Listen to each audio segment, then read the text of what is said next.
If you're having trouble updating your contact info on Facebook by deleting your phone number or email, I'll show you how to fix it. Recently, someone requested help with this issue in the comments. If you find this video helpful, don't forget to give it a thumbs up and subscribe for more useful content. Here's what you need to do. Begin by linking your Instagram account to your Facebook account. Open the Instagram app, log in, and tap on your profile icon, then access the menu by tapping on the 3 dashes at the top right corner.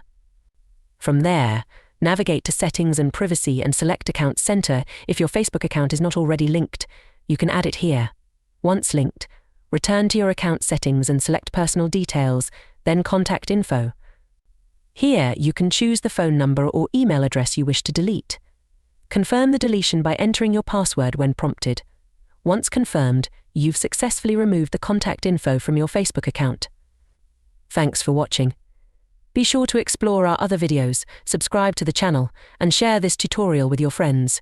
See you in the next one.